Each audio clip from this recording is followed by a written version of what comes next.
Warning. This podcast may contain spoilers from whatever TV show or movie is mentioned. Please listen at your own discretion. Welcome to Viewers Anonymous. Yo, what's going on? I am Scoots Bronson. And I am S. Foster. That's right. And you tuned into another episode of the Viewers Anonymous podcast where we give you our very own reviews and takes of movies and TV straight out of Hollywood. What's going on with you, Brody? Can't call it, man. Just out here trying to make this money. You know what I mean? Trying to make this money, trying to, you know what I'm saying, grow these pods. You know, had something that I was, very happy to tell you earlier before we got started. So that is a sign in the right direction, I would say. Absolutely. So, but yeah, man, I'm doing all right though, man. How about you? How you feeling? Oh man, Cloud9, man, Cloud9. Hearing that good news really lifted it up. I've been working, you know what I'm saying, my job all day, and then I got off early and went to go fix some stuff for the pod, you know what I'm saying, did some graphics and stuff today and looked up some other stuff that we may or may not need, just getting ready for this pod, man. Super excited about this actually. You know what I'm saying? This is one of those ones for us. Oh yeah. You know what I'm saying?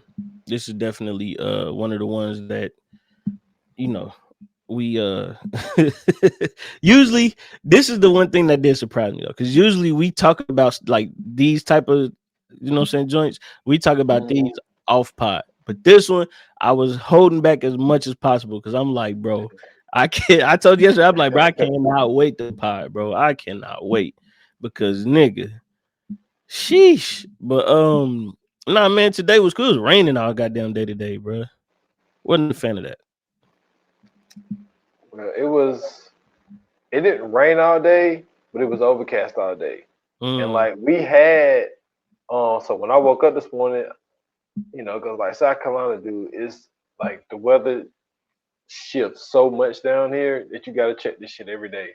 So I checked it and it told me it had snow flurries from 7 to 8 and then rain from 8 to 9. But we didn't get any of that damn snow, so I'm cool with that.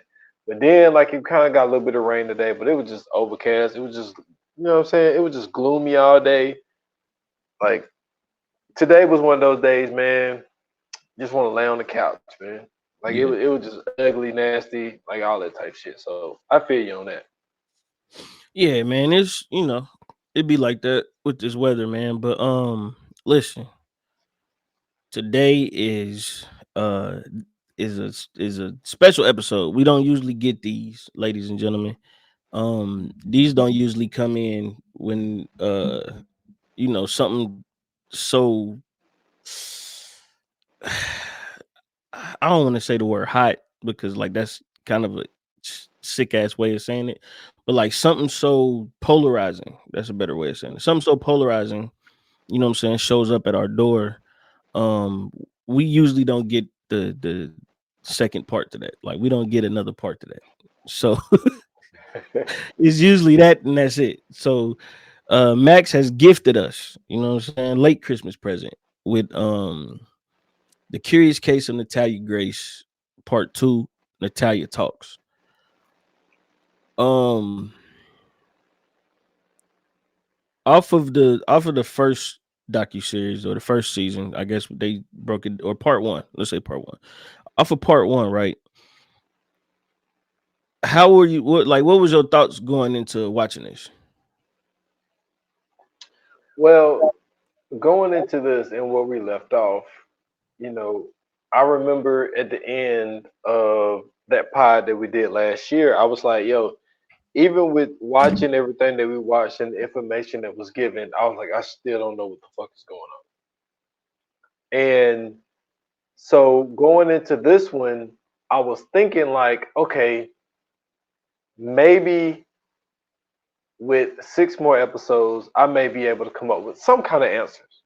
Figure at least some type of shit out. And I might be a little bit even more confused because it's like even though we hearing Natalia's side of it, You know Yeah. what I'm saying? Just go around. But it's like, dude, it's hard to tell who's telling the truth about anything when it comes to this shit. And Man. the one thing that stood out to me the most was when Natalia would start speaking about some of the things that she remembered. And we're talking about someone who's at the time, she might have been 5, 7, 8 years old. Yeah. And she's recalling these situations. And I'm like, man, look, I know I'm a little older now, but it's like, yo, I don't know if I even really be remembering shit happened to me when I was 5 and 7, I 8 years old. faint memories, like as far as like places and shit, but I'm talking. She was breaking that shit down like she was Like, writing the movie. yeah. And I'm like, Yeah. I don't know. But then when she was having that conversation with Michael, and Michael hit her with a, yo, this happened. And then like now she's like, you can see her, even that lawyer lady was like, yo, she kind of shifted in her chair and her body language was like she was Mm, trying to recount that situation, and it's like, yo, hold up. It's I'm I'm even more confused yeah. because I will say this because I'm rambling. I'm starting to ramble. Is that usually, and this is not all cases, but usually when there's smoke, there's fire. And I said this to you when we were texting. I was like, yo, it's always something with her with some family. It's never a situation where it's just like, yo, Michael's on this, Christine's on this. Mm-hmm. But it was some shit before them and it was shit after them. Yeah. And it's like there's and I was feeling the way about Michael's lawyer, but a man got a point on some stuff. It's always something around this girl, man. But I hate that he's the lawyer. I ain't gonna lie to you. I hate that Yeah. man because he's.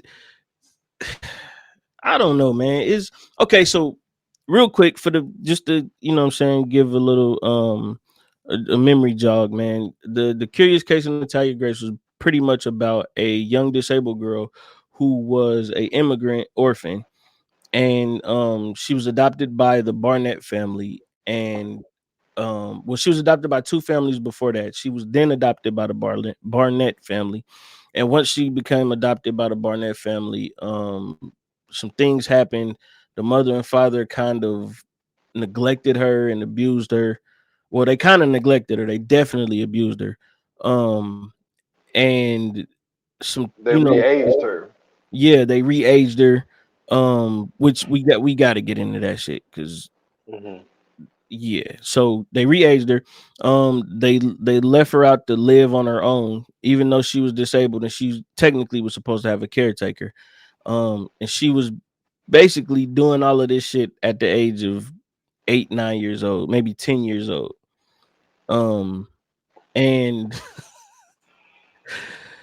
she she finally gets her opportunity to speak in this part two, and now she has a new adopted, well, at the time they were her foster parents, but then she eventually became adopted into the family, so she had new adoptive parents. And off the rip, I'm be honest with you, I don't like none of the dads in any of this shit. Whoever her dad is always a weirdo ass nigga, bro. Off the rip, off the rip. um you know what I'm saying, is I just knew something was off. You know what I'm saying, just you could tell something was off about the, what's his name, Mans, whatever, the Yeah. man, yeah, the dad, just something is off about this dude, bro. um but as soon as it you know what I'm saying, it goes into it intros, and then it goes into the cold opening or whatever. It's like you just see him talking to Natalia, and now you like, yo, who the fuck is this guy? Instantly, I'm like, who the fuck is this guy? Where did he come from? Why is she kicking it with this black man? Who is he? Come to find out, this is her foster dad. So I'm like, oh, okay, cool. You know what I'm saying? I'm thinking, right, that she done moved with a whole other family. Well, it's not a new family. This is the same people from part one when she was in the apartments with the stairs. Yeah. Okay, cool. See, I didn't know that at first. Once I actually started watching it, and then they showed the scene where her and the mom was sitting outside, I'm like, oh, that's the lady. So I'm thinking this is somebody totally new. This is not a new family at all. So I'm like, all right, cool. So at least we have some resemblance of who these people, or at least who the mom is, because I don't remember them showing the dad on. I don't think they ever showed him in the first Yeah. one. See, that's why that's another thing that threw me off. So initially they kind of get into Natalia's side of the story. In the first sit down with her and Michael. Now, I said this on the last time. I'm gonna say it again. That nigga's on drugs, bro. Yeah. His with that sporadic movement shit and the eyes and the hands and that's drug addict behavior. Like, come on, man. And then like the way he dressing and shit, he in an identity crisis. You know what I'm saying? Hey man, something is wrong with this nigga, bro. Something is really wrong with this man, Michael Barnett, bro. Like he is, and on top of that, he's traumatized by his wife. He's totally traumatized by that woman. Oh man, we gotta talk about that, bro. Has broke this man down to. I'm talking about when you go to the military and they be like, we're gonna break you down to nothing. She broke him down lower than that. This motherfucker has lost all sense of everything. When you talk her name, this nigga get the creeps. Like that shit is crazy. She is this nigga's boogeyman, bro. He called her the devil, man. He was like, no, he said her name was Evil. He kept calling her Evil. I was like, he said, I don't even call her Christine. Yeah, I said, bro, it's not that deep. It's really not that deep. It's a lot of stuff he could have did to fix this situation, and he ain't had the cojones for it, man. But it was interesting to hear. It was interesting to hear Natalia's side of the story, right? Because everything that we've heard has kind of been, especially from the first part, has kind of been from Michael. We still haven't heard anything from Christine. We don't know what's going on with her. Everything has been from Michael. Well, we know they reached out to her.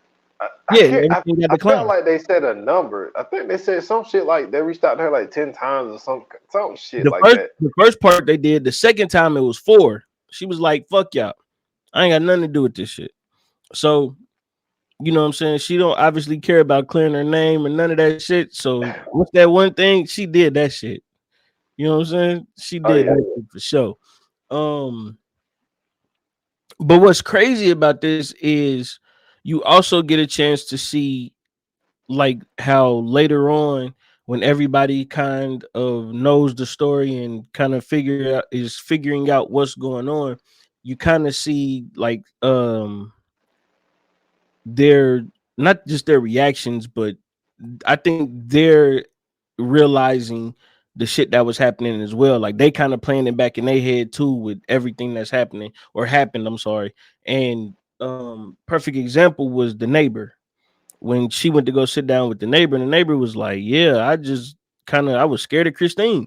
So like this whole thing is like painting Christine as this like real live boogeyman. Like she was fucking with people. Like she was the master manipulator. She was the big bad bully. You know what I'm saying? Like she just had shit going crazy. Like she had the kids whooping Natalia's ass. Did you see that shit? I did, man. But they talking about Christine like she goddamn killed Sally about this motherfucker, man. She might be. First of all, she might be worse than Sally in this motherfucker. She might not be. Look, she is not built like Killer Sally. I can say that. No, not at all. But the way Michael talk about her, you would think that she built like her because I'm listening to this guy, and I'm like, yo, you telling me you could not make one decision? You could not, you know what I'm saying, have any type of conversation with this woman. Right. Like, for me, he played the victim card way too much. Did she break him down? Yes. Like, you remember in the first one where, like, Christine was holding the box from him. And then she would be like, she'll give him some if he do this or do that or whatever. So he would like do that shit. That's all it is. My man, Michael is whipped out here in these streets. Okay? that's all that is. Michael is struggling out here. And hey, that nigga is sitting at the screen like donations. Donations. Oh, weak, man. Niggas said whipped. I mean, you're right though. You are right. You are definitely right because that's how that shit came off, bro. Oh yeah, and now, man, I just like, man, what pissed me off about the second time, because you know he blew up the first. Hold on, wait a minute. Before we get there. Before we get there. You talking about between the sit down? Yeah.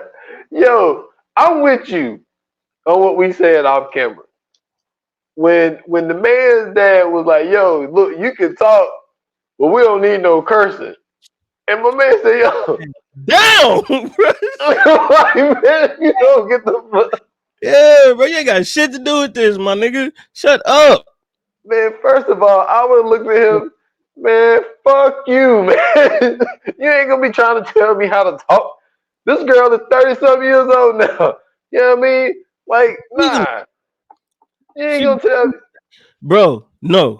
I'm glad you said that. When I actually heard the date she was born, that's some sick shit.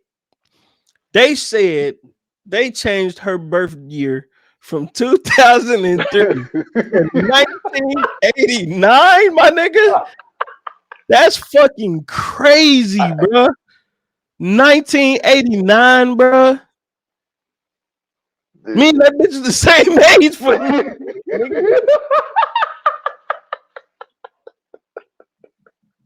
Bro, this bitch is born. They made this bitch born a year after me, bro. That's crazy. When I heard that shit, I said, "Man, ain't no first and foremost, right? I don't know if maybe it's just me or maybe certain people can see it, or maybe just some people just are oblivious to be, you know, like the type of shit that's going on, right? Mm-hmm. When you look at Natalia now, and then you look at Natalia then, you can clearly tell she was a child.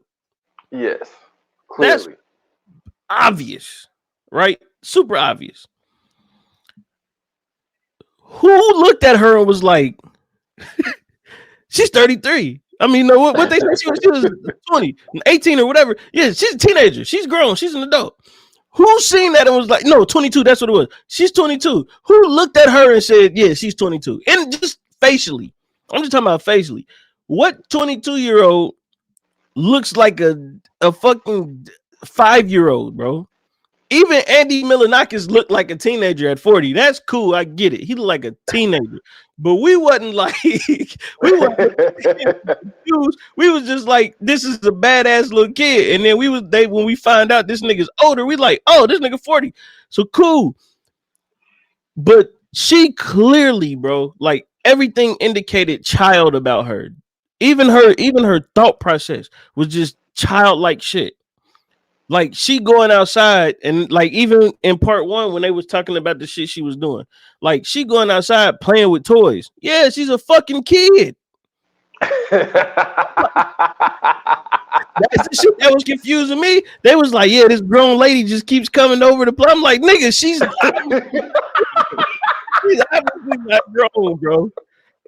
I know a lot of grown people. I know a lot of 22-year-olds. The first thing they doing is not jumping on the fucking big wheel, my nigga. What are we talking about? I don't give a fuck how tall they are. Like that shit is crazy. They're going to do 22-year-old shit. Oh shit! You know what I'm saying? We're not, because the neighbors, it was the neighbors that was just pissing me off because they like, yeah, she just jumped on my kid's big wheel. Yeah, nigga, she's a fucking child. What are we talking about? I'm like, how the fuck do you miss that? Then what was the other thing, bro? Oh, they went back to the old lady, right? Oh, she on that wild shit. This is my only beef, bro. This be my only beef with docs, bro. They find the one person every time. They find the one person who don't know shit about shit and just got a story and they just run with that shit. Because she said at first, yeah, she was out here just doing sexual things and she was out here being sexual with all the neighbors. Then it went from her being sexual with all the neighbors to her just going to knock on everybody's door. Then it went from that to she went into a man's house one time and this nigga was ass naked. And then after that, she said, yeah, he's a nasty old man, though. Like one of my neighbors was walking past, he was standing at the door butt naked. So you think that she out here fucking on everybody, but it went from that to her just knocking on everybody's door to then just going in everybody's house. And she just so happened to go to the house that the freaky man then lives in. And now all of a sudden she's a whore because she went into the freaky man house. No, but then tell me who does this. All right, does a child do this or a grown person do this? Mm-hmm. How many? Okay, not how many. Let me keep the question where it was. A grown person or a child? How many grown people just either knock? Do they knock on your door or they walk through your door? Oh, they definitely going. Well, it depends on where you at and who they are. But if it's just a random ass grown person, they definitely just gonna walk through your shit. They're not knocking on your door. See, I think the opposite. Because I feel like with Natalia being the age that she is, and them kicking her out the way that they did, it would make sense for a child to just fucking just walks right into your shit. Then a person that's grown. Remember, she ain't the normal child either, because so like she can't reach shit. I mean, this is true, but remember the old lady was talking about how she would just walk in her house and just go on her refrigerator. Hey man, let me tell you something. Think about this. Just think about this. Think about the shit that this girl had to endure in the house where she was at alone. Right? Yeah. She had to climb up chairs to get to certain shit. Like it was a bunch of different shit. This is my thing. She's supposedly 22 around this time that everybody's supposedly saying she's an adult. If a 22 walk in your house, a 22-year-old walk in your house, right? And you clearly got the physical advantage on them. And they walk in your house and go in your refrigerator. Wouldn't you stop them? In her situation, I wouldn't like stop her because I mean, all right. So I mean, people got to also understand, like, when you see the size of this girl at that time, she has grown a little bit, but she's still, you know, what I mean, super short. She probably around like 4 foot something now. At the time, she was 3 in like in the middle of the two. Yeah, she was a little child, bro. Like, yeah, I'm 6'2", so it's gonna look kind of freaky me just grabbing this girl up and be like, "Yo, man, get out of my refrigerator." I'm not saying anything aggressive. I'm just saying, like, when I say stop her, I'm saying like, hey, you know, you can't come in my, you know, refrigerator whenever you want. Like, you know, just to talk to her, let her know, hey, you know, if you want something or you need something, you could let me know. I can help you. Like, it's ways around it, but nigga, she ain't just barging in these motherfuckers' houses and taking shit. She ain't barging. No, her own refrigerator. Yeah, that old lady was on some wild shit. Then when they showed her the video of them saying that, you know, she was like 8 or 9 years old during that time. Oh, I don't believe that. I refuse to believe that she was grown. And I'm like, bitch, she can barely see. Old ass woman can't see shit, man.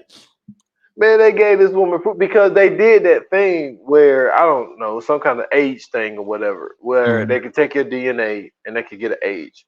And so when they did it, it ended up being like they said that it could be a year or two off from what you think you are or whatever. And it ended up being that. I think it said it was. They said that they aged her to be between the age 8 to 10 during that time.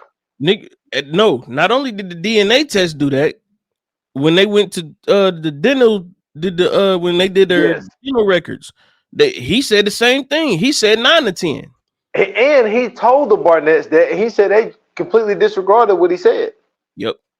But so the judge is a family friend, and they got a letter from a physician who had wrote in who was also a family friend. So all of this shit was a setup to begin with. Yeah, because I think that they knew that they would not be able to get rid of Natalia, so they just tried to say that she's grown and just stuff her ass somewhere. I don't think so, bro. I don't think so. I'm gonna be honest with you. I think they could have put her up for adoption. But this is the thing. If I'm mistaken, and I believe I asked this last time, if I'm mistaken, right? Don't they get money when they do that? Like as far as getting her help and everything else like that? This is true, but there's two things though. Number one, I give Michael credit for this because I do think Michael's telling the truth about this. Because of their one son was this genius and she got that book deal and all of this type stuff, she's looked to be she appears to be this great parent that got this super smart kid, right? And she got this book deal and, you're talking about and all this type of stuff. Yeah. So I think that Christine, when Michael was talking about Christine, was so worried about her reputation that because she wouldn't be able to fix Natalia, she didn't want to send her up for adoption because she wouldn't look like this great person, great parent. That's how I know he was doing drugs. Yeah. Nobody heard of that book, bro. Nobody heard of that book. That bitch is not famous. She talking about Hollywood and all this other shit. Have you ever heard of Christine Barnett before this? I haven't, but I have heard of 500 grand. I ain't never seen it, but I heard it, and she got that. Yeah, if you sell enough books, you can be 500 grand. That don't mean people know who you are. That's what the book deal was. The publishing company gave her 500,000. Yeah, that's cool. That don't make you famous. You know what I'm saying? No. I bought a bunch of books. I don't know what none of these niggas look like. That's what I'm saying. You feel me? Yeah, I'm sure they got great deals. I'm sure they made a lot of money. Nah, I don't know what these niggas look like. I couldn't point these niggas out to you if my life depended on it, man. So she was delirious. He was just as delirious. And so was everybody around him. Plain as true. Now, the money thing, this is the issue another issue that they had with trying to put her up for adoption because she needed these surgeries. Yeah. And I remember in the first one, when they spoke to the other Little People family, they were saying that they was trying to put those medical expenses on them. Yeah. Because what happened was, and he explained it in this part, because it was early on, remember when that happened? Well, for 6 months, she was still technically under adoption from them. Yeah. So I think that's why they were trying to say, like, yo, like technically y'all still are her legal guardians. See, I think that another reason why they couldn't get rid of her is because of those surgeries that she needed. Yeah. They didn't want Christina. Her and Michael didn't want to pay for that shit. That's why I think Michael is complicit in some of this shit. He can sit back and try to act like he's so fucking innocent and he was, was afraid of this nigga. Yeah. I mean, he is. Like, both of them definitely deserve some kind of repercussions for what they did. Now, is Christine the ringleader of this shit? Yes, Christine is the ringleader of this shit. But at the same time, like Michael, like come on, like you can't keep sitting back acting like you had no idea of anything. You're not complicit in any of this, and Christine just bullied you into everything. Like, come on. Okay. Like, I want to say it's at least 85-15, maybe 90-10, but 85-15 at the least, right? I do think he was with the shits. Whatever was going on, he was with it. She had some money, you know what I'm saying? Shit was popping. He was with it. He probably ain't had to work as much. He was just loving life. Now, was she like abusing him and all that shit? Absolutely. Like I told you, she broke that man, bro. When he had explained the situation where he said he was out working. He comes home and Natalia had her nose. She had made Natalia have her nose on the wall or whatever.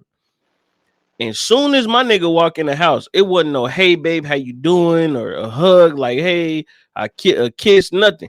She got up in my nigga face and was like, "You better back your wife up."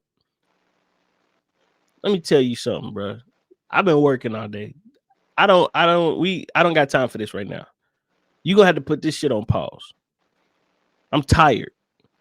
You mean to tell me I'm walking in the door, the first thing you motherfucking do is get in my face, point in my face and say, "You better back your wife up"? What about what? I don't even know what the fuck is going on. He didn't have no clue about what was going on in that house. I want to know what he was doing because nigga, he didn't know shit. I know what he was doing. What was he doing? Michael was jacking off. Let me tell you something. Oh, absolutely. I done figured Michael out, man. Absolutely. Michael ain't fucking nobody but Christine. I'm telling you, my guy. I think Michael was a virgin before Christine, dude. Point made. And I honestly feel like he got one taste of that shit, and he was hooked. He lost his mind. There's no way. And I'm not saying this in a way of, because I'm a man are masculine, and all this. Forget all that. There's no way another person is just really just gonna, especially when it's a man, gonna let a woman bully them the way that this woman was bullying this man. There's no way. I will say this though. Right? There's certain situations that you can be ignorant to. And I feel like in that situation, there were a lot of things that he was ignorant to. And once again, going back to the same situation, when she went up to him, he walked in the house, she go up to him like, you better have your wife's back. She goes in, she explains everything to the dude or whatever. She telling him what Natalia did or whatever. She just start beating her. And he's just sitting there watching it. Then he said he recorded it or whatever. This is what I'm saying, man. I be wanting to believe the shit this dude say, but I can't. I really can't. He then tells her, I played it back, and before I could stop it, Christine comes downstairs and tells me to delete my phone. No, to reset my phone to make sure everything is deleted, or I'll never see my kids again. First and foremost, you're not taking me to court. Not with this evidence. You're not taking me to court. I'm not going to see my kids again. I have proof. You're literally beating the shit out of these kids. Let's go to court, please. By all means. Matter of fact, let's do it tonight. Let's do it tonight. Let's walk up there we can drive together. Call a babysitter. We go out there right now. You can't press me like that, bro. Especially with this, I literally have evidence of you beating the shit out of this young girl. Like, he was complicit in all of this shit. Now, as much as he tried to say, "Oh, well, I was just a coward," and he crying and all this shit, he's forcing himself to cry and all this goofy shit. I've never wanted to punch my TV so much. I'm so serious, bro. Like my fucking hands was clenching up and everything because there's no fucking way I'm gonna sit here and watch you beat on a fucking child. And all I'm doing is pulling out my phone to record it. You ain't trying to stop it. You ain't saying, hey, wait. You know, let's not go there. Let's find a different route. You ain't trying to you ain't trying to intervene at all. You literally sitting here watching it. I don't give a fuck how much money this woman got. I don't give a fuck how famous this motherfucker thinks she is. There's nothing that you could do in front of me to where I'm just gonna sit there and watch. And I know I can overpower you. I know I can stop you from doing this. She could have killed that girl. She could have just anything. She could have caused that girl more physical harm, like all kind of shit, bro. And he just sat back and watched all that shit. Yeah, and that's bullshit. And the two things that she did, now don't get me wrong, a lot of the things that she did in Natalia, really all the shit she did in Natalia was wrong, but it was two things that really stood out to me. The number one, the Mace thing. First of all, Michael said there, I found out about this a year ago, and then they played the tape where he clearly he clearly been knew about this shit, but he just straight up lied to her in her face. He lied too much, bro. Way too much. And then knowing that you did an interview, but see, I think Michael was trying to be too smart for his own damn good, but he's trying to, you know what I'm saying? He's trying to look more compassionate in front of her and say, I found out a year ago when you've been there. But drugs make you lie like that. Yeah. And for Christine to do that shit, and then the way that it was said, Michael had to come home knowing that her eyes and stuff was messed up from fucking, you know what I'm saying, Mace. So he had to knew about it when the shit happened. That's number one. But the other thing that she did, and this is a trigger warning for the, you know what I'm saying? I just want to say that before put that out. When Natalia was talking about the whole period conversation. Oh my God. And she said that Christine, inserted something in her, and then, then she saw the blood and tried to convince her that she was having a period. Yo, I'm talking about Christine, but this lady's a fucking psycho. They both are, bro. They both are, but she's on a whole nother level. She's Norman Bates level. Man, that's why I said, bro, he's just as fucking guilty. Look, man, listen. First and foremost, right? Okay, I get it. They had a confusion of records or whatever. She seen that as an opportunity to make her older. Nigga, you knew about that. Yes. Because when she asked her, why did you guys re-age me? I thought we weren't going to talk about that. No, that means you clearly guilty in that shit. Because everything that happened, he instantly talked about, Christine. This the one time you don't want to blame Christine for some shit? You just don't want to talk about it? Nah, y'all thought y'all had a play. Y'all thought that y'all was going to sit that girl out there. Something was going to happen to her. Y'all could claim some accidental shit. Hands free, y'all good. That's what I think. That was fucked up, bro. Like the way that they, not just the way that they treated her, but just the shit that they was on. And then for him to, when Christine switched up on him, try to change it up, like now all of a sudden he give a fuck about Natalia. Nah, bro. That was some bullshit. That was some straight bullshit, man. Yeah. Michael, I think that a lot of what you're saying got validity to it because Michael is his mannerisms is so fucking all over the place. Mm-hmm. And the way that he thinks, the way that he moves his hand, I know this wasn't supposed to be funny, but when she asked, can I pray with you? And the way that he got on his knees,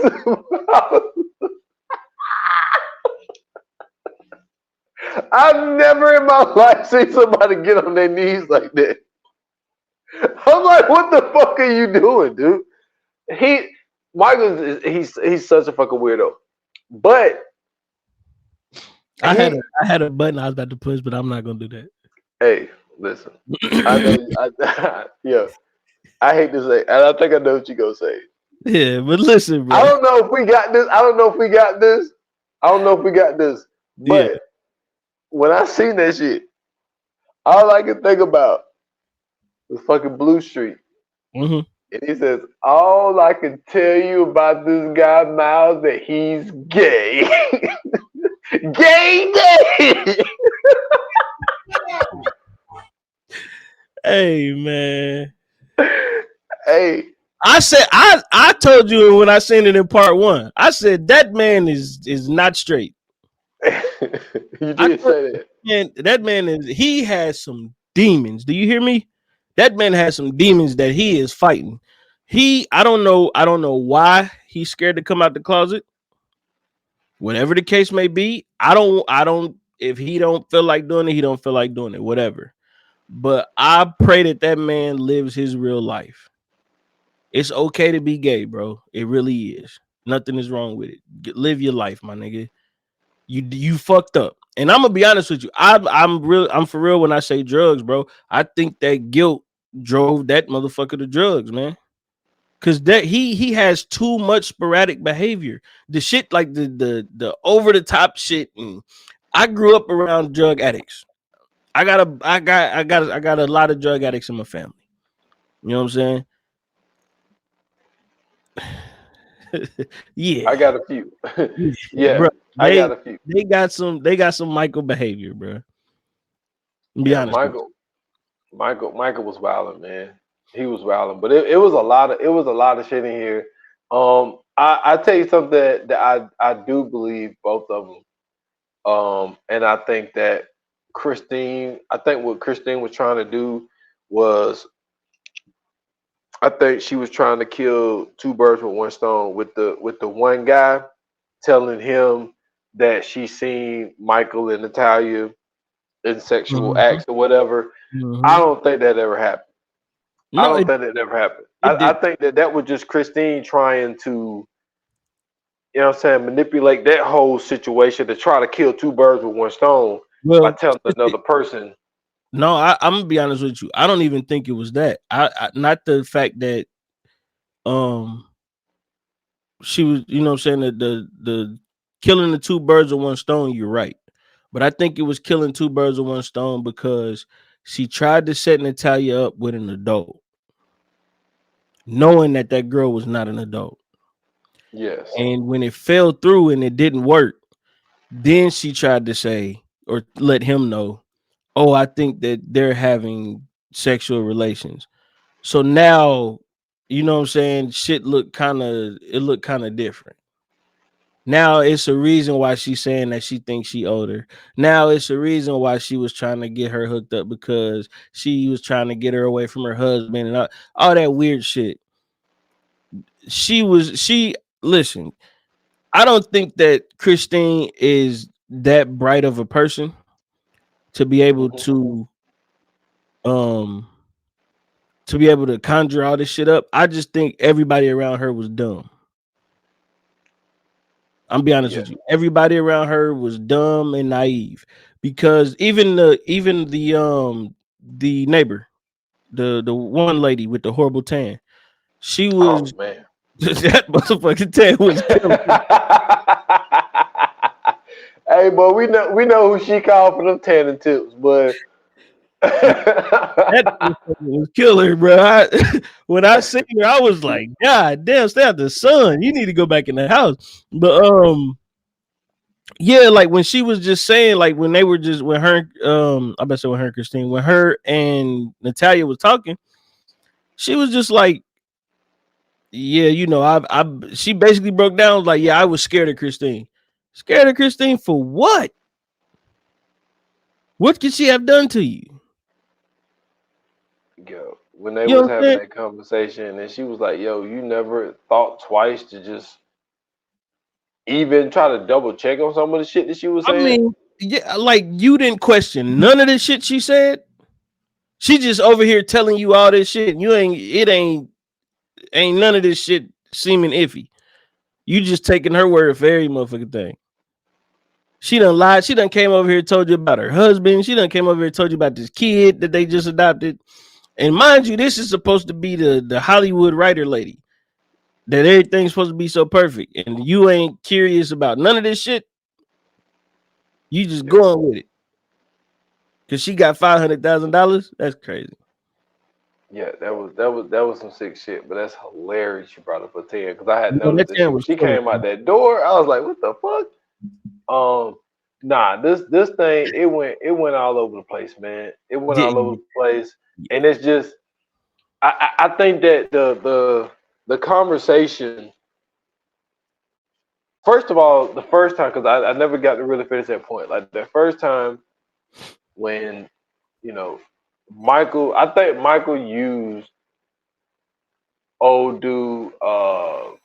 What's his name? Antoine. What was his name? I forget what his first name was. It was something like that. But the man's guy. And I think Michael used Antoine. Yeah, it was one of the two. And he was saying asking him not to curse and all that type of stuff. And Michael went crazy. You know what I'm saying? I tried doing all this fucking stupid ass shit. But then I think that day, I think Michael, he plays for the camera. And when he can't maneuver the way that he wants to, he tries to find he's out. Like he can't, like if it's like a script. You give him a script and you tell him to improv, he can't do it. Right. Like he can't do it. But then when you look at the second situation, when the re-age thing came about, like he just keeps telling her, like, yo, I thought we couldn't talk about this. I thought we couldn't talk about this. Like, you know what I'm saying? Like, let's move on from this. I think that what his lawyer told him was everything else.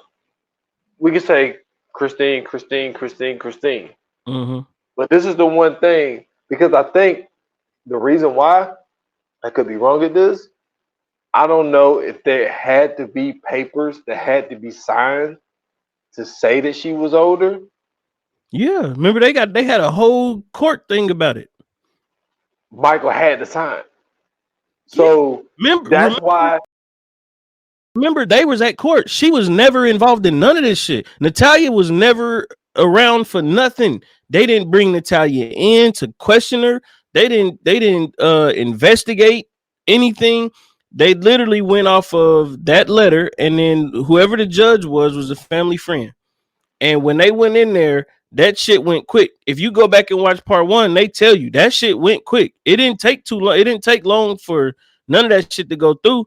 The only thing that went on was they said they took it to a physician, and the physician said basically that everything that they've done with the test and everything that they've done, basically they've come to the conclusion that she is an adult.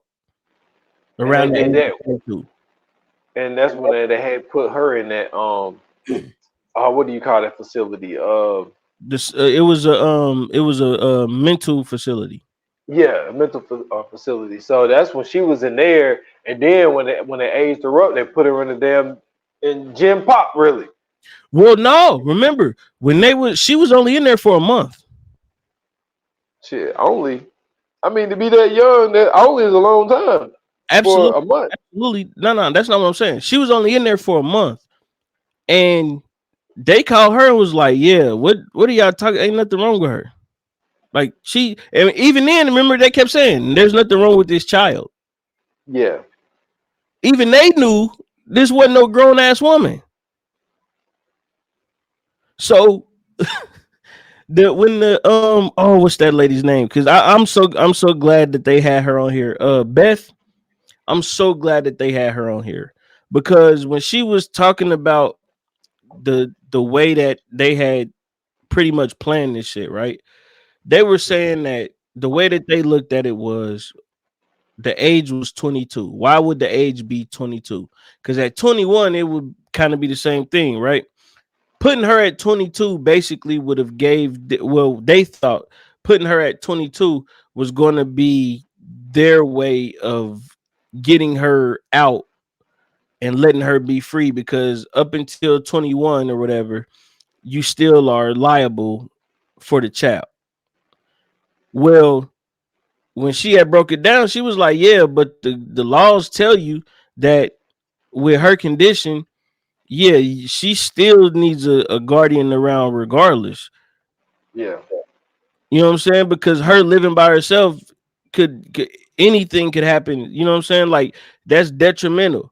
Like when they was talking to, bro, the shit that really broke my heart, bro, was when they were talking about Christine coming to that apartment, right? And I guess she said she was taking like 3 different types of medicines or something. And she had woke up, she said she took her medicine or whatever, and she said Christine came in and said, "Did you take your medicine?" She said, "Yeah." She said, "I don't believe you." And she made her take it again. And then she said she turned her head as she was taking it, looked at her again and said, "Did you take your medicine?" She said, "Yeah, you right in front of me. I just took." She said, "I don't believe you," and made her take that shit again. That's 9 different fucking pills. Not only that, that's a fucking child taking shits prescribed for an adult. My nigga, when she said she got woozy, she got sick, and she just fell out, I'm like, yo, that type of shit. I get why she moved to Canada. I get why she moved to Canada. Oh, It yeah, I makes ain't sense gonna why do she that. moved to Canada. Yeah. Because if she was doing shit like that, bro, come on, man.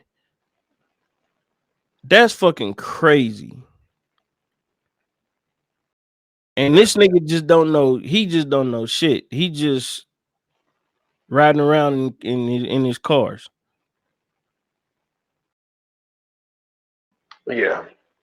I mean, that was a very disappointing. I mean, look, there was a lot of disappointing things to hear in this. Um, but because I see we coming close, but this is the thing, and I said this earlier.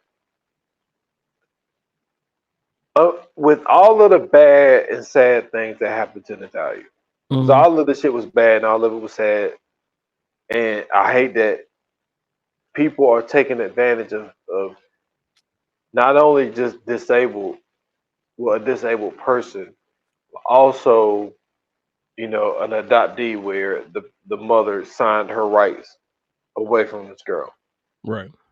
So this girl was set out in the world of adoption because her parents didn't want her. So that's already one thing to deal with on top of having this disability. Right.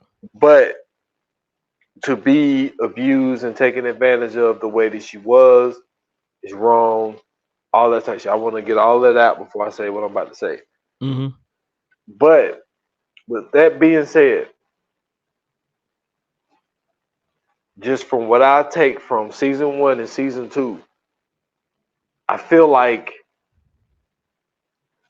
unfortunately, when there's smoke, there's fire. Because that's just one of those situations where it's like, yo, why did this shit keeps happening, or certain shit just keeps happening to the same person? Right. And it's like she had an issue with one family they wanted to get rid of, but she get with the Barnetts, and the Barnetts, look, the Barnetts are terrible people. Mm-hmm. But there were still instances where shit was happening with her. Mm-hmm. Whether it was the knife thing where she said she never did that, and then they played a tape of her talking when she was in 2014, where she said, "Yeah, there were situations where I hid knives under my bed and all this type of shit." So, I'm iffy with that one though. I'm iffy with that one though. but because Michael, that was one thing that Michael said he was fucking sure about was her standing Her by the standing at bed with the a edge knife. of the bed with a knife. But my thing is, like that lawyer said, his Michael's lawyer, it was always just something about Natalia always seemed a little off.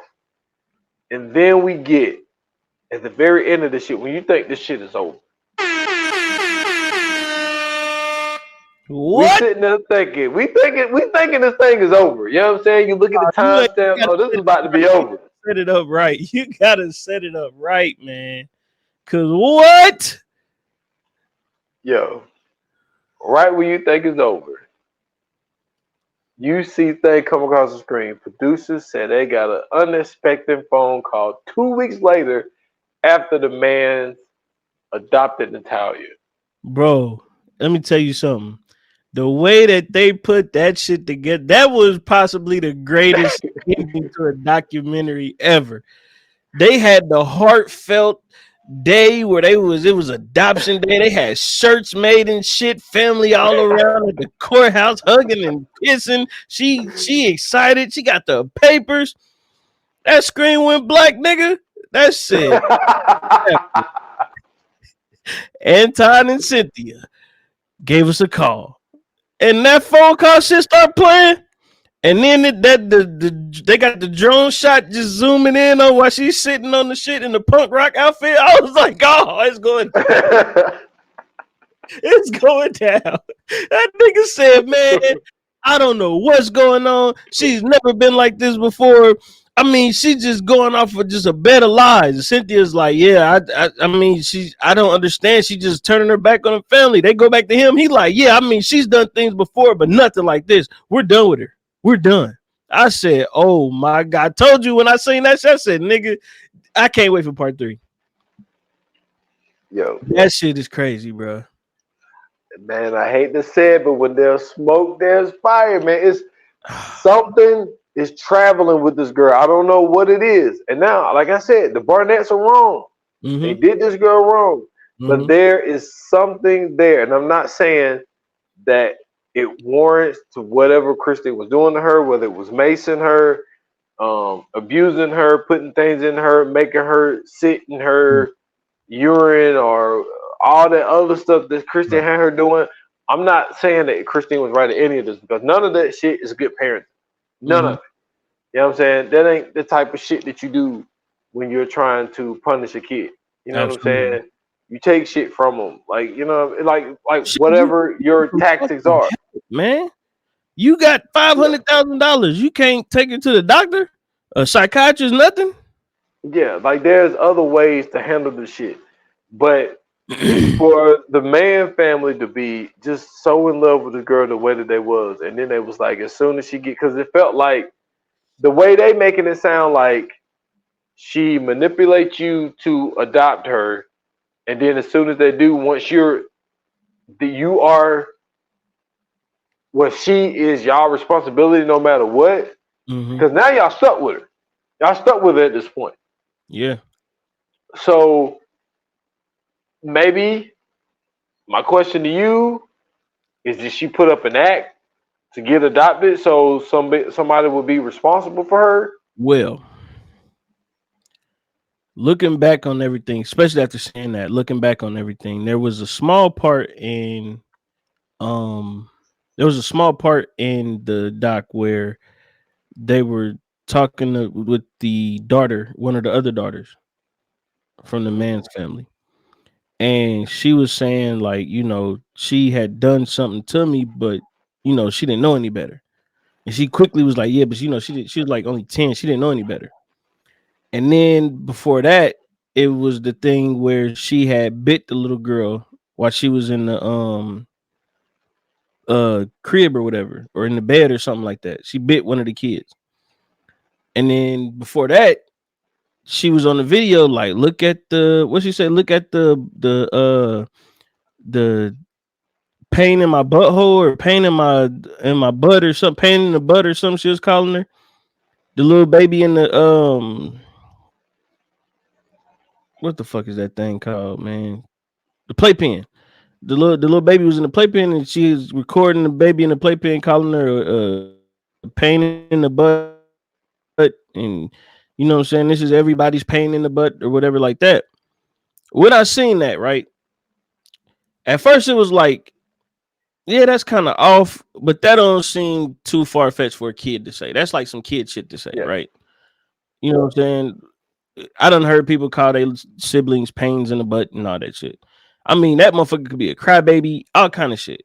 It could get into shit. The baby could be everywhere doing all kind of shit. That might be why she was the pain in the butt. I was really just trying to give Natalia the benefit of the doubt, right? And then you hear the ending. To me, I feel like there's a lot of underlying issues going on with the adoption process with these families. And because of that, there's some things that have happened to her that have caused her to be this way, right? When you look at everything that had went on, they basically was just saying like with the Ciccone family or Ciccone family, whatever, I forgot what their name was, but the family before the Barnetts, that she was kind of like acting out or whatever, and then they was just like, yeah, it's time to go a different route. And then it didn't help that they were also disabled. You know what I'm saying? So it was other things that they really couldn't do with her that the Barnetts could do. So when the Barnetts got her and everything started happening, I'm sure that there were some things that she wasn't doing that was of like some shit that a normal child would do. And I think that because of the shit that was going on in the Barnett household, you know what I'm saying? Like her hiding knives or her having scissors and shit like that. If you're getting beat and you're getting abused and all this other shit, that shit is likely bound to happen.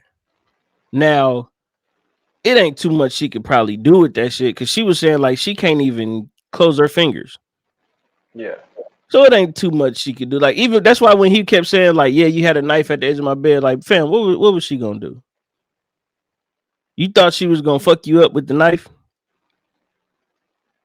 Like, come on, man. She was you knew she was a kid and you knew what her symptoms and condition was. You was afraid of her with a knife? Stop it. She can't move that fast because of her legs. It ain't like she can like hit you for real. Like, come on, man. Let's be serious about this. Like, let's really be adults, right? But not only that, when you think about the pledge situation where they claim she poured pledge in the coffee, I mean the cup of coffee. Okay. Then it was her version of, well, they were cleaning off the table and she moved her cup out the way and then she sprayed pledge and she wiped off the spot. Then old girl got it and smelled it and it smelled like pledge. It could be a possibility, right? Because she could barely fucking close her fingers. It could be a possibility that she sprayed it, because I've sprayed pledge before and it moves up. It don't just stay in one spot. It's aerosol. That it could possibly had got towards your cup and maybe that's why your cup smells like pledge. That's possible, right?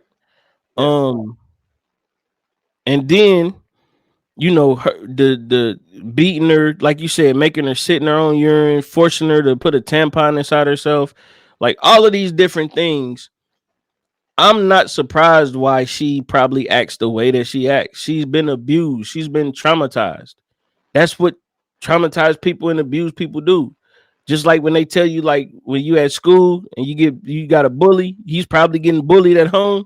He probably getting abused and shit at home. Yeah, that's what happened. Hurt people.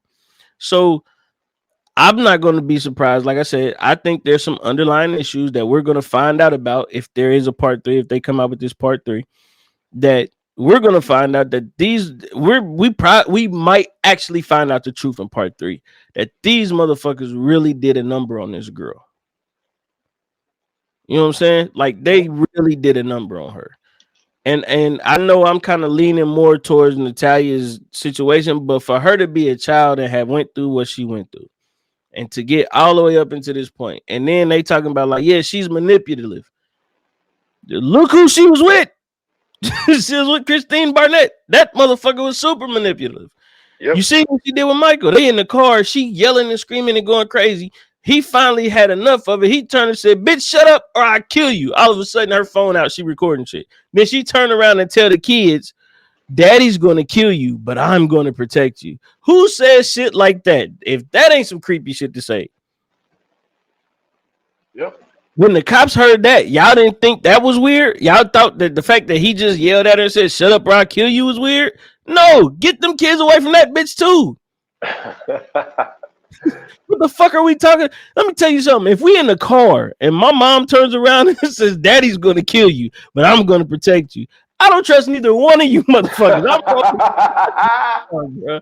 What? Nah, bro. Ain't nothing. Nah. So I'm not shocked. I'm not shocked that she may be acting out or doing some shit that is fucking crazy, because yeah, she went through a fucking tumultuous time with these rat bastards of people.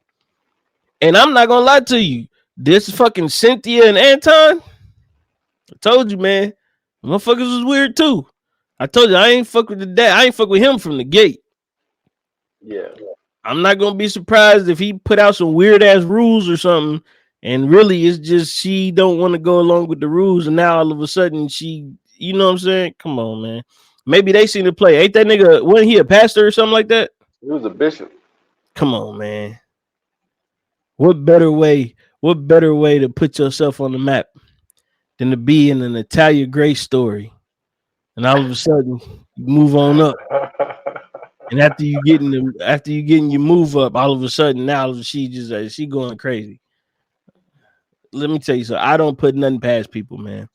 I don't put nothing Not at past people. all. These motherfuckers are sick, and I wouldn't be surprised if the man's family was also sick. You know what I'm saying? I think Yep. that the Cynthia lady, something is wrong with her, because we ain't hear a lot from Cynthia. We just heard a couple things here and there. We ain't really hear a lot from Cynthia. We heard more from her in part one than we did in part two. And I think that they got something cooking over there, man. So yeah, that's just my thoughts. You got any final thoughts before we move on? I mean, look, I agree with you. And my thing when I say there's smoke, there's fire. What I'm meaning is, I think that Mm-hmm. there is some internal issues within Natalia that probably is not going to be fixed with the conversation. It's not going to be fixed in a short amount of time. I also believe that now, when they did that whole little thing about when she was brought over from Ukraine, and they was talking about this doctor or whatever, and she was saying how they would, insert things in her, and she think that they inserted something in her when she first came over, and also stuff like that. And I just think that there is some internal issues to where she would act out over some shit. And I think that you brought up a phenomenal point in the saying that, look at how much time she spent with Christine. Like, people also got to remember, Christine took her out of school. Took her out of Mm-hmm. school for no reason, Mm-hmm. to keep her at home all day. And the teacher was, So all the shit Christine was saying. She was like, "Yeah, we never had an issue with that girl." yeah, and I think that that's when her issues ramped up, because this is what she's seeing 24/7. This is Yeah. what she's knowing 24/7. So at an impressionable age that she was, to be around Christine like that, why wouldn't she just do some of these tactics Exactly. that Christine was doing? You know? So yeah, like, that's my final thing to add, man. I like, even though, I mean, and I mean, when I say when there's smoke, there's fire, I'm not saying that it's Natalia's fault, or anything like that. I'm just saying, when there's smoke, there's fire. There is issues with this girl, that this shit is not fixed, and no documentary is gonna fix this shit. Right. Like, blaming Christine for everything is not gonna fix this shit. Trying to get answers from Michael is not gonna fix this shit. Like, this is gonna take years of therapy. This is gonna take years of whatever else that this girl is gonna need to get on the right track, because there's a lot of shit going on with her that involves the Burnetts. It's things that don't involve the Burnetts, but I think the Burnetts are the center issue of the problems that she has. Couldn't have said it better myself, brother. Couldn't have said it better myself. Let's move on to Fire Flames, bro. Right? Yoga fire. Yoga flame. All right, man. What are you giving? What are you rating this thing? This is very difficult to rate.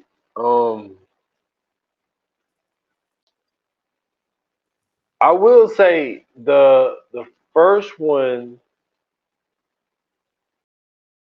well, the first part, I feel like is a tad better than this one.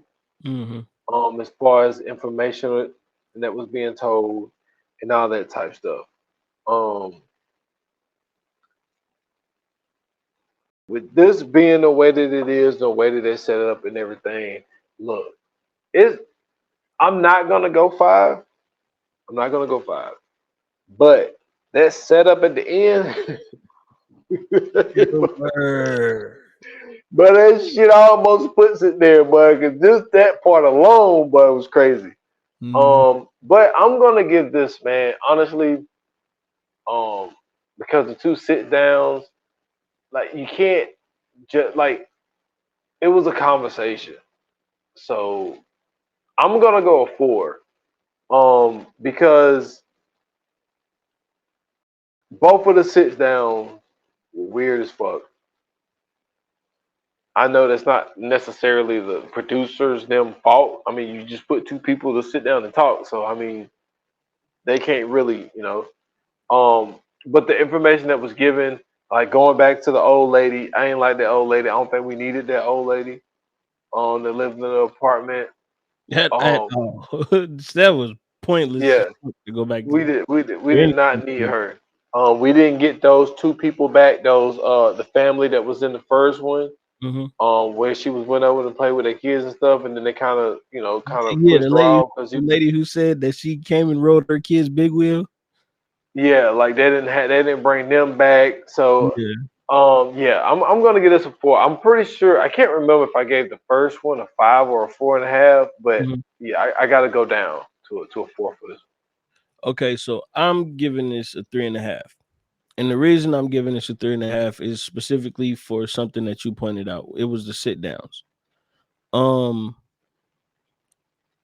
And the first sit down, of course, was a catastrophe because Anton was too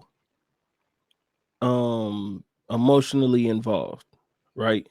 In a situation like that, you're here to get information, you're here to get answers. And especially you being somebody who is supposed to be, well, he's a bishop, so you're somebody who should be used to, counseling and asking questions and being able to guide things along in certain situations, because usually in churches, like, those are the people you go talk to, right? Usually talk to like the bishop, I mean, not the preachers, the bishops, saying those people to kind of guide and counsel you with certain situations. And especially being a man of God, you would think that his demeanor would be a lot more stable in that situation, for his daughter's sake, at least, right? um the second one, I felt like it wasn't pointless, but I feel like Michael had the upper hand in that situation. And I feel like he was showing us that even though Christine was the like kind of like the head of this whole thing and the face of this whole thing, he still was just as manipulative. I hope I'm saying that right. I'm doing my best to get this word. But he was just as bad as Christine was. That whole conversation was manipulation. Yeah. The whole conversation was manipulation. When he's talking to her, everything is pointing back to Christine. He's not taking accountability for the shit that he's doing. He's not really talking about anytime it's some stuff that could possibly involve him. The first thing he's saying is, well, we don't really want to get into all that. No, nigga, yeah, that's what we here for. The whole purpose was for you to be able to tell her the truth. None of that happened. And then the biggest question that we needed answered, we never got an answer to. Yep. You know what I'm saying? He basically was playing up to her emotions and her feelings because he knew how she felt about Christine. You know what I'm saying? He knew exactly how she felt about that lady. And that's what he played into. And that's what helped him get the fuck up out of there the way he did. And I'm not gonna lie to you. Anytime a nigga that's that old dressed like that, tell you everything you need to know. Tell you everything you need to know. You see the way his facial hair was cut? All of this niggas, that's why I say he going through identity crisis, man. Something wrong with this nigga for real.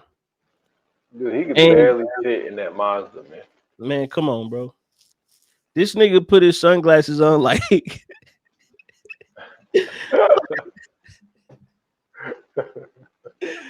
bro, he put his sunglasses on like this nigga was in a goddamn muscle car or something. Fam, you don't need to be cool, bro. You're too old for this shit. Way too old for this shit. There's no need for none of that. So, yeah, I'm gonna go ahead and give it a 3.5, man. I feel like we're still at the same spot, right? I don't think we really got any answers for some of the stuff that needed answers, and I feel like we got just as much information as we had in the first one at this point. That's pretty much about it, bro. But let's go ahead and jump into coming soon. Let's do it.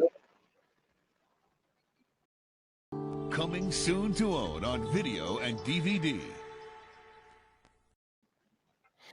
Okay, so our next episode, ladies and gentlemen, is going to be about a what is that called? Satire. It's satire for sure, but it's pretty much about Hitler doing some goofy shit.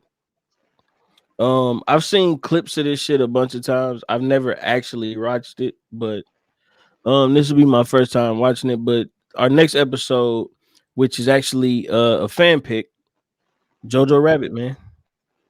Jojo Rabbit. Yes. This will be the first time I've seen this as well. Yeah. So this is going to be very interesting. I did watch the trailer, and I will say, they got me.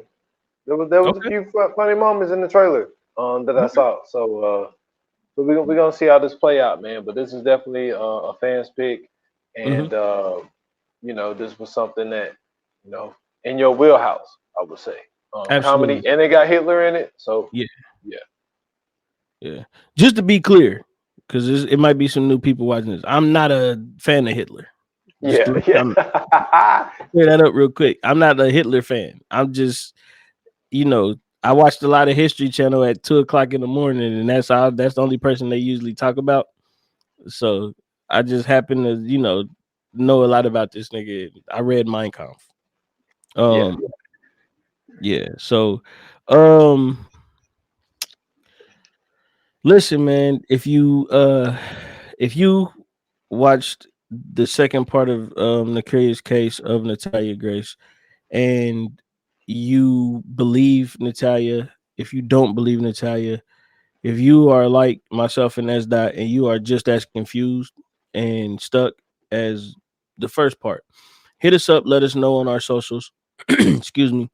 Currently, just right now on Instagram, at View and Nine Pod. We're working on the TikTok as we speak. Our YouTube page is finally up, ladies and gentlemen. Our YouTube page is finally up. So this will be available on YouTube after this episode drops. So whenever you're listening to it, you can go on YouTube and check it out tomorrow. It'll be out then. But if you like to follow me personally, you can follow me on X or Twitter or whatever you want to call it at Scooch Bronson. I got a link tree in my bio. You can follow me everywhere else there. That's all I got, man. And y'all can find me at S.Foster8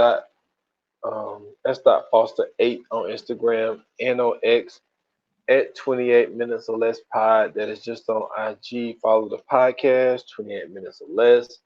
New episode is out. I did a episode that's a 30 for 30. It's called Plan for the Mob. This is a very, very interesting 30 for 30, man. I mean, this involves Henry Hill. This involves, well, if y'all don't know who Henry Hill is, he's a guy that was in Goodfellas, who the whole Ray shit was Liotta, really right? based around. Yeah, that was Ray Liotta. And Ray Liotta, I meant to say that on the pod, he narrated this.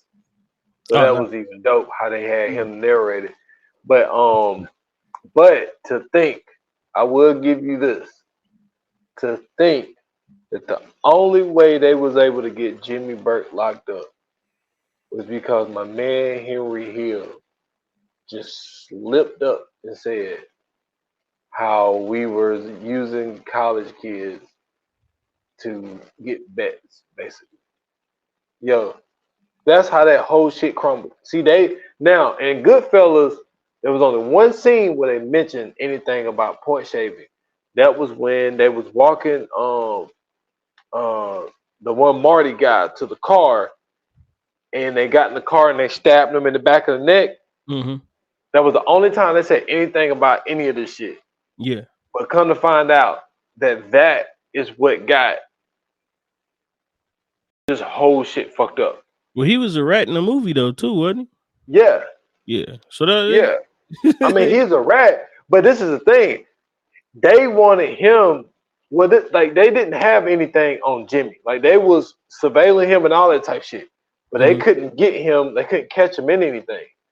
So when Henry Hill got locked up for the drug shit, they was trying to get him to rat on Jimmy. And so he ratted on Jimmy about some shit. But they only, because when Jimmy got locked up, he got 20 years for point shaving, my guy. That's what he got locked up for originally, because they used the comparison of Al Capone. Al Capone didn't get locked up for bootlegging. Right. He got locked up for tax evasion. So they got Jimmy on the point shaving shit. Yeah. And then they was able to convict him of the murders to where he got 20 to life. But he originally got locked up for point shaving with these kids on this 1978-79 Boston College basketball team. That shit is crazy as fuck, man. Let me tell you something. Locking Al Capone up for tax evasion on an illegal business is crazy, bro. I'm sorry. That's fucking asinine, bro. Wait a minute. You mean to tell me I'm not going to jail for doing the illegal shit that you really want me to do? You gonna send me to jail for not paying taxes on it? Man, fuck out of here. Dude, shit. The two examples that I like, so you got the Al Capone shit, right? Mm-hmm. You got the Jimmy Burke shit. Mm-hmm. Because this is the thing. This motherfucker did that heist for $5 million at the airport. Then this motherfucker started murdering all the people that helped them fucking do the heist. They can't get him for none of that. Right. But they get him for shaving points. But this is the thing. Same thing with OJ. And I use this on the pod. OJ get off on the 2 murders. Mm-hmm. Then go to Vegas. Go try to steal try to steal the shit back and they say technically when you tell somebody you can't leave, that means kidnapping. Yeah. So they got this motherfucker for kidnapping. R. Kelly. They let him go for pissing on the little girl, but you can't pull hoes across state lines, nigga. That's not how shit works. Hey, I'm telling you. Any way they can get you, bud. Any way they can get you. That's crazy. No, I'm not gonna get you for the shit I'm supposed to get you. I'm gonna get you for some other shit. I'm gonna send you to jail for some shit that you would have got fucking a couple months over. Put your ass up there for 20. They should have been locked R. Kelly's ass up, man. They know they. Oh my god. Yeah. OJ, I don't know. OJ, I don't know. Look, man, put it like this. Go check out episode 143, man. Absolutely. I'm saying I went in on that one, man. Absolutely. 28 minutes or less, ladies and gentlemen. It's available on all your DSPs, man. Go check it out. Great episodes. The gangster series is amazing. Man, you be talking about people I've never heard of. That's what I try to do. Yeah, you got some. Is I like it because it's real informative. You know what I'm saying? Like it's people on there I've never heard of, bro, and like just the information that you give on there is already good. But just going to like look these people up, and you know what I'm saying, like seeing what these people are about. Yeah, that shit is dope. I talked about it on Oppenheimer. That's what I did throughout the whole movie of Oppenheimer. I was just looking up people's names while I was watching it. But thank you guys for listening. Thank you guys for tuning in. Thank you guys for watching. Oh, last but not least, I'm sorry. I'll be remiss to not tell you guys that you can still subscribe to the podcast. Yes. $2.99. The link will be in the descriptions. The link will also be in the description on YouTube. So if you can't find it on your pod, you could go to YouTube. Make sure you subscribe to the podcast. Make sure you like the videos. Please. And if you can, share it with a friend. Show a friend. You know what I'm saying? We're going to have clips on there. We're going to have the full videos on there. And just to give you guys a treat, we're also going to drop a clip of, we'll probably do like 30 minutes of our subscription episode, so you guys can kind of see what you'll be getting with your subscription. So once again, thank you very much. Your support is greatly appreciated. Without you, there could be no us. And until the next episode, man, like they say in Hollywood, that's a wrap. Cut.